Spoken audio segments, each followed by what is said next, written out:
fazer isso para manter essa sensação de superioridade, né? Ele, nada melhor para isso do que espancar alguém menor que você.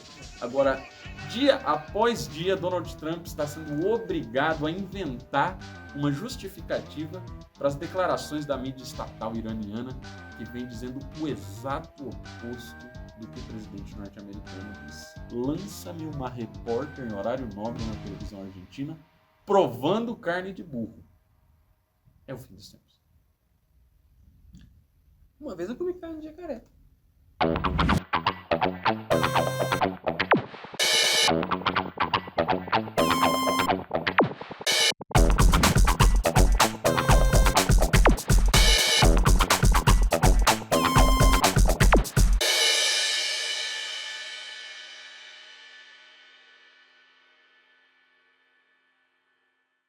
Pessoas do mundo, sejam bem-vindas a mais um a um giro parado no universo. Uma rotação em crise. A gente está de volta agora nesse espaço diferente, né? Não notem a precariedade, isso aqui não é sinal de absolutamente nada. A gente falou semana passada que a gente não está sendo perseguido, estamos completamente bem. Tranquilos. E, Nicolas, caso você estiver assistindo essa semana, a gente vai deixar uma chave Pix aqui para você poder devolver o dinheiro com um pouco de urgência, ok? Vamos para as notícias? Vamos para as lá. notícias. Parece que o Trump está lutando contra o mundo, não é? Não. Nas últimas semanas, a gente está tendo um tenso embate entre o Papa Leão XIV e o presidente Trump. O clima de Páscoa não durou nos Estados Unidos.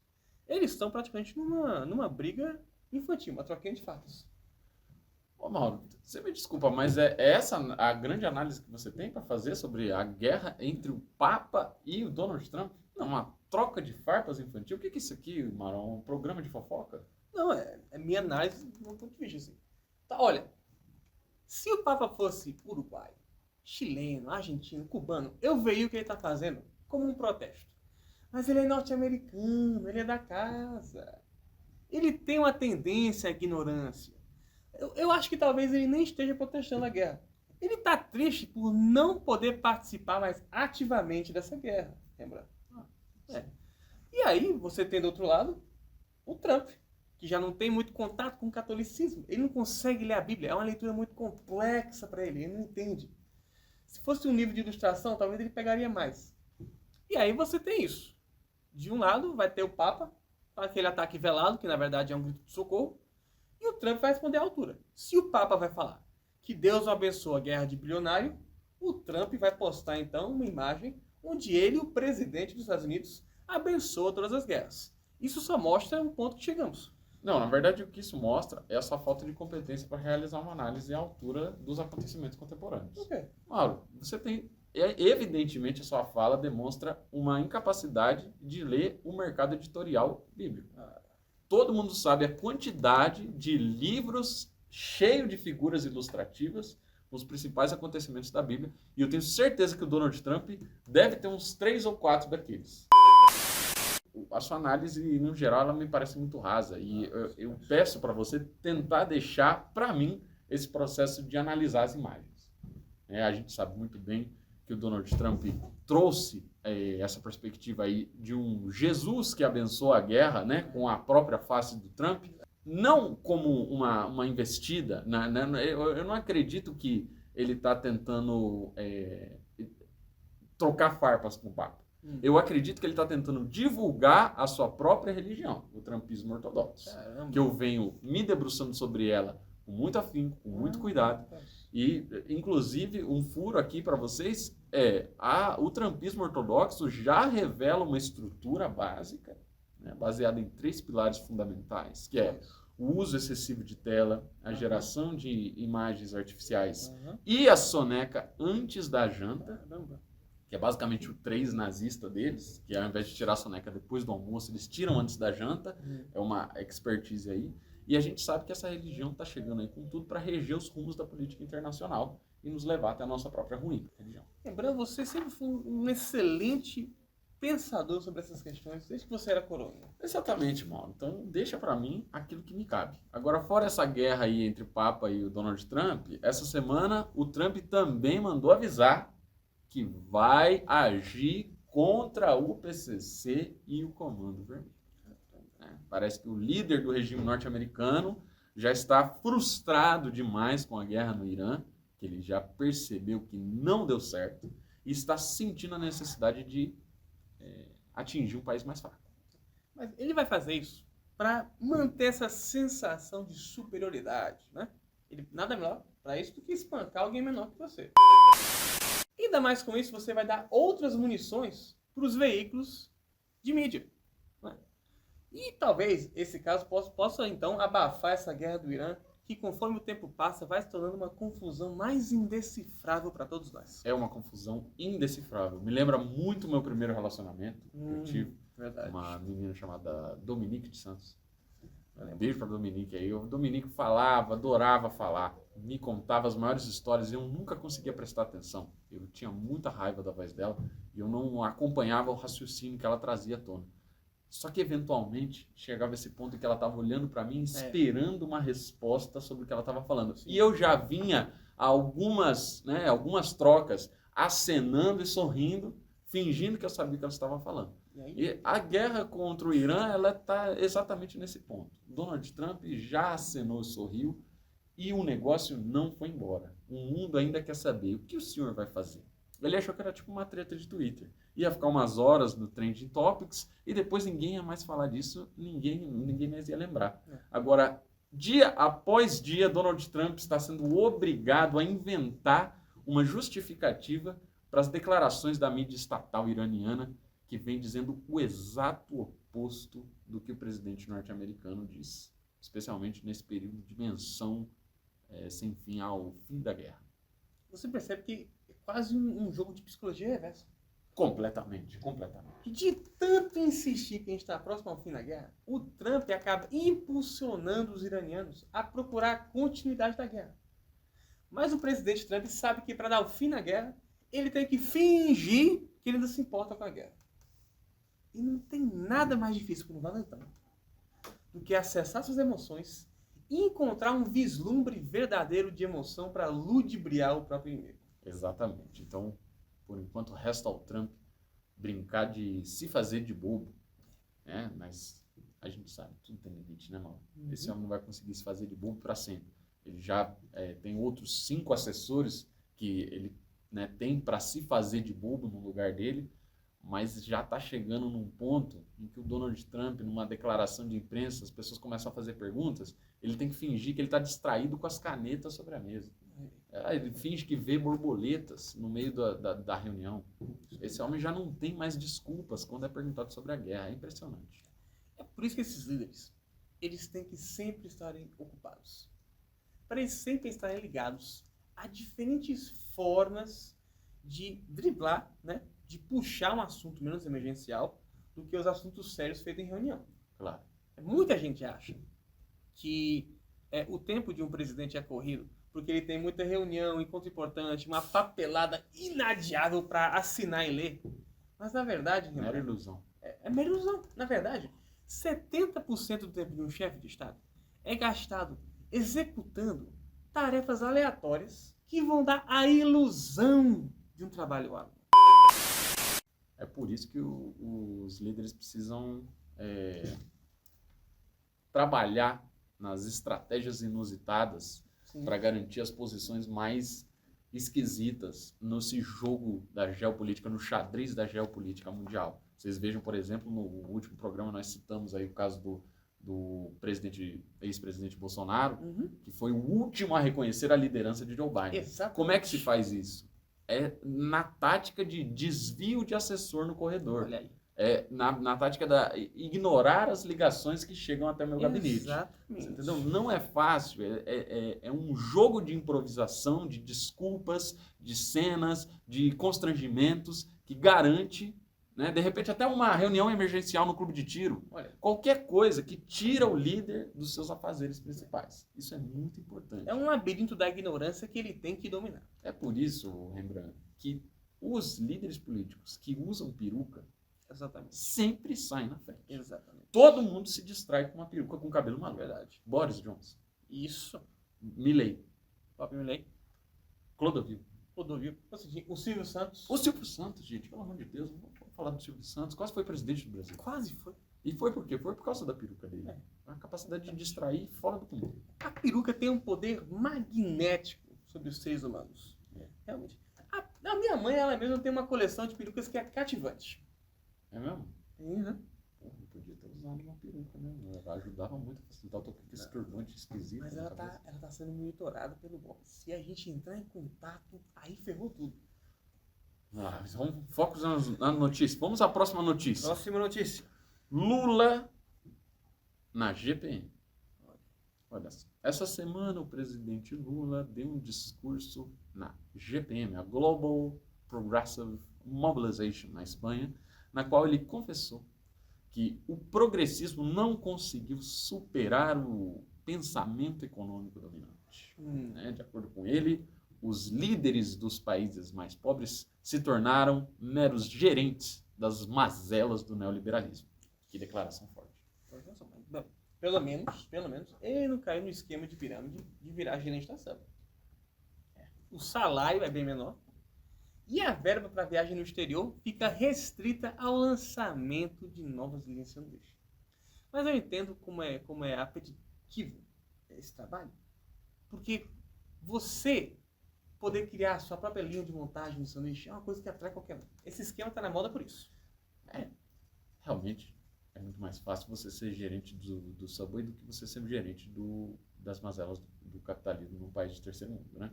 Só não supera o gerente da Cacau Show. Exatamente. Né? Que tem ali um envolvimento com as seitas e tal. Ele tem toda uma desculpa religiosa para continuar progredindo na vida, né? Dar uma noção, uma perspectiva, uma sensação de horizonte. Uma ampla gama de formas de você viver.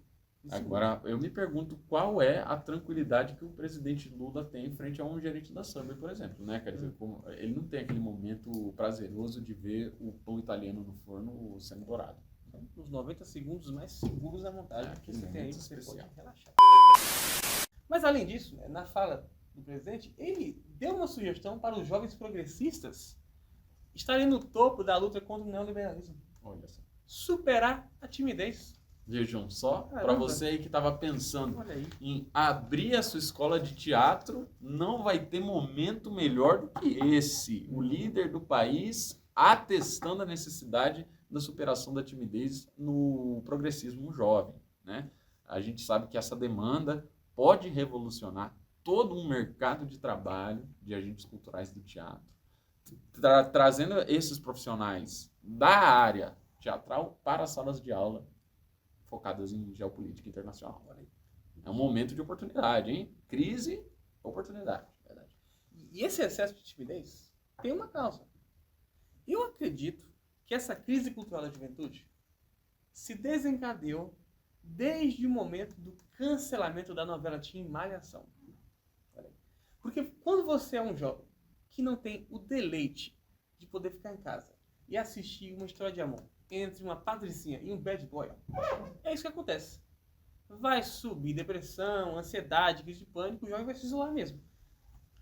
Eu espero que essa fala do presidente Lula seja um sinal verde para as empresas de entretenimento do Brasil, para que elas possam investir mais dinheiro em novelas com conteúdos que vão embalar e envolver o jovem. Vamos ver, isso tem um retorno do cabeção em breve, né? Mas, dado aí o parâmetro sobre a saúde mental dos jovens progressistas do Brasil e do mundo, vamos à próxima notícia. Próxima notícia. Lembrando, enquanto isso, na Argentina, o imperucado Milei, ele vem transformando esse gerenciamento das mazelas do neoliberalismo em uma renovação dos hábitos alimentares do povo argentino. Uma renovação dos hábitos alimentares? Exatamente. Mauro, a gente está falando da crise do churrasco mundial. Você chama isso de renovação dos hábitos alimentares? Não, eu vou te explicar melhor para você. Se trata aí de um problema que o povo argentino vem sofrendo, com a inflação fora do comum, que tem transformado o preço dos alimentos, principalmente da carne vermelha, que vai tendo que ser substituída por novas coisas. Num primeiro momento, a substituição da carne vermelha foi por carne de porco, carne de frango, mas agora até esses produtos estão encarecidos e os argentinos estão tendo que substituir a carne por ovos. O medo dos nossos irmãos é o que vem depois dos ovos. E o que vem depois dos ovos é o quê? É a bala Lilith maçã verde. Você imagina que você tem que comer uma balinha Lilith sabor maçã verde como base da sua refeição diária. Não é uma brincadeira, não. Não é brincadeira. É pelo seu aspecto nostálgico. Se você ingerir muito dessas balinhas, você tem um grande perigo de começar a ter alucinações ligadas a traumas de infância. Sem contar que comer balinha Lilith com cenoura e feijão, nossa, deve ser uma experiência extremamente desagradável. É muito bom. Aquela balinha dura que você não vai nem conseguir cortar com a faca, que ela pula do prato, aquela bala presa no dente, depois você engoliu o feijão. Você mistura sem com farofa, fica uma bagunça. Não, que nojo. Sem contar o mal-estar que isso dá no intestino. Cara, realmente, vamos torcer para que nossos irmãos argentinos não tenham que enfrentar mais essa regressão dos seus direitos à alimentação saudável. Eu acredito que o Milei, na verdade, ele vai ter que repensar esses novos hábitos alimentares. Talvez dar um foco para uma balinha sabor laranja, sabor abacaxi, que é muito menos nostálgico e muito menos calórica também. Né? Eu não sei muito bem se isso aí vai servir, né? O trabalho que o Milei vai ter que fazer nessa renovação dos hábitos alimentares, ele tem que ser muito mais bem pensado e muito mais cuidadoso. Mas você tá pegando fogo aí com seus termos impactantes, né, Mauro?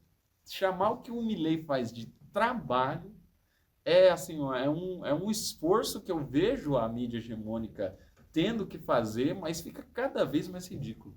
Eu vou trazer uma citação aqui para vocês, que é de uma matéria que cobre esse assunto aí da alimentação do povo argentino e que cita um amplo pacote de reformas realizadas por Milei. Notem, quais foram as reformas?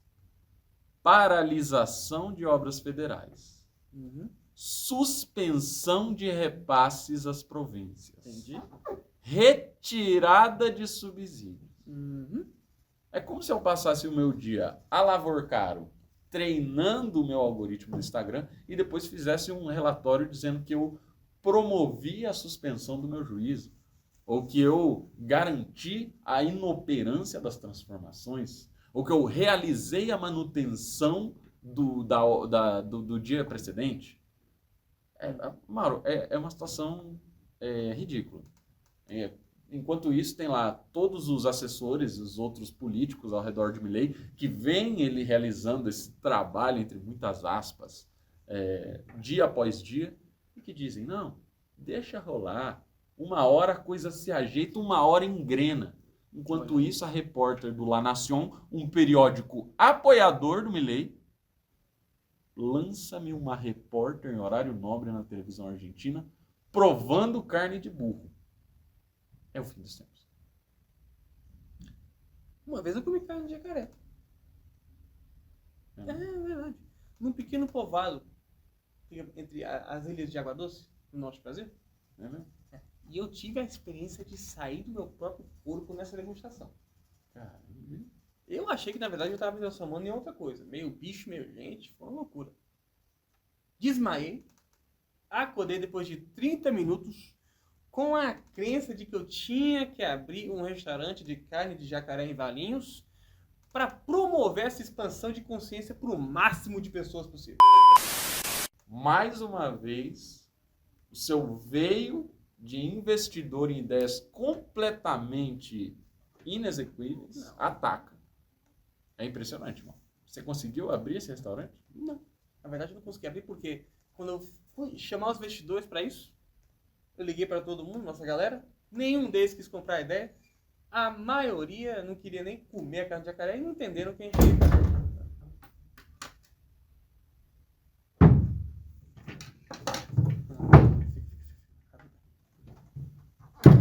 Bob, a gente estava terminando o programa e a gente ia passar no banco. A gente conseguiu abrir uma nova linha de crédito, cerca de 15 mil reais. Eu não quero saber de dinheiro. O que eu quero é essa estrutura. Vocês não imaginam o que eu seria capaz de fazer nesse programa. Bob, esse é o nosso bebê, Bob. Você não pode tirar isso da gente. A gente criou com muito esforço. A gente trabalhou tanto. Esse bebê agora é meu. Meu! E eu o batizo. Tchau do Bob. Não quero saber de você! Mas os nossos empregos... Vocês não falam das coisas mais importantes que precisam ser ditas nesse país. E a Ana Paula Renault. E tudo que a Chayane fez. E tudo que isso modifica. No quadro geral. No quadro A gente faz um quadrinho. geral. A gente faz perfeito você. Eu não quero saber. Calma, calma.